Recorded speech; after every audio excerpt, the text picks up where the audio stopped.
পাঠশালার পক্ষ থেকে সবাইকে জানাই আন্তরিক অভিনন্দন এবং ভালোবাসা। প্রত্যেকের সুস্বাস্থ্য কামনা করে আজকের এই ভিডিও শুরু করছি।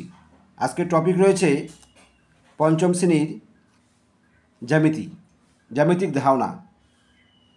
162 পৃষ্ঠা থেকে শুরু হচ্ছে এই জ্যামিতিক ধারণা। এমন কিছু আঁকি যা খুব কম জায়গা নেবে। এই অধ্যায়ে রয়েছে কতগুলি বিশেষ কিছু জ্যামিতি: সরলরেখা, বক্ররেখা, সমান্তরাল সরলরেখা, সরলরেখাংশ সম্পর্কে সাধারণ কিছু ধারণা। দেখো, রেখাংশ দুই রকমের, একটা সরলরেখা আর একটি বক্ররেখা। রেখাংশের কেবলমাত্র দৈর্ঘ্য আছে, কিন্তু প্রস্থ উচ্চতা নেই। আরেকটি জিনিস মনে রাখতে হবে, রেখাংশের কিন্তু প্রান্তবিন্দু আছে। রেখার যেরকম প্রান্তবিন্দু নেই, রেখাংশের কিন্তু প্রান্তবিন্দু আছে।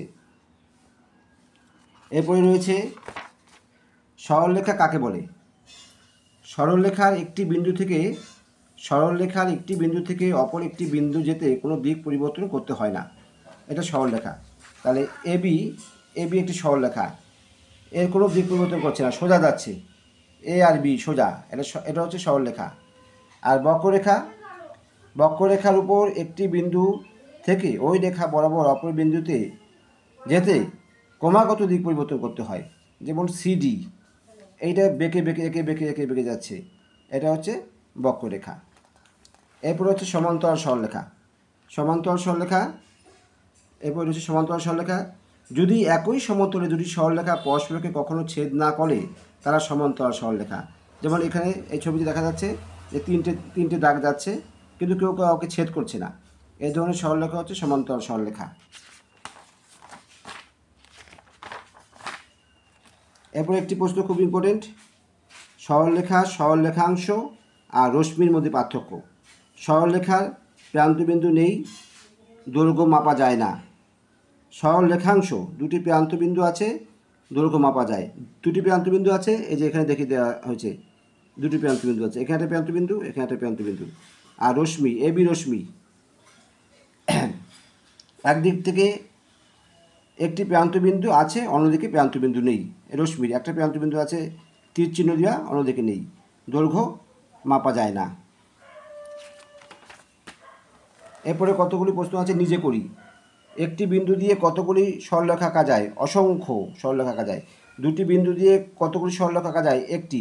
নিচের প্রশ্নগুলি যোগ করে কতগুলি সরলরেখা পাবো?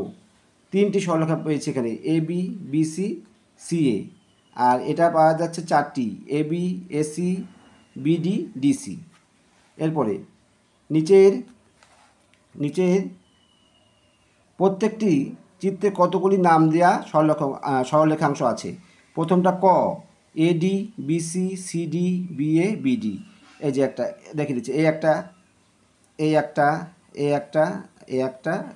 এভাবে এগুলো এসেছে। পরেরটা খ, এর আছে এবি, বিসি, এসি। এবি সোজা, বিসি আর এসি। আর গ দাগের AB, BC, CD, DE, EF, AF, AF সরলরেখা। এই যে এগুলো ইডি, ডিসি, তোমরা ঘুরিয়েও লেখা যায়। সিবির বদলে বিসি লিখলেও হবে, এবির বদলে বিএ লিখলেও হবে, একই। তাহলে সরলরেখাংশ, সরলরেখা, বিন্দু এই সম্পর্কে পরীক্ষা আসবে। আর এই দুটো প্রশ্নও আসতে পারে যে একটি বিন্দু দিয়ে কতগুলি সরলরেখা আঁকা যায়? অসংখ্য। আর দুটি বিন্দু দিয়ে কতগুলি সরলরেখা আঁকা যায়? একটি। আজকে এই পর্যন্ত রাখলাম। আশা করি ভিডিওটা তোমাদের খুবই ভালো লেগেছে। যদি ভিডিও ভালো লেগে থাকে, লাইক, শেয়ার এবং সাবস্ক্রাইব করে দিও। ধন্যবাদ।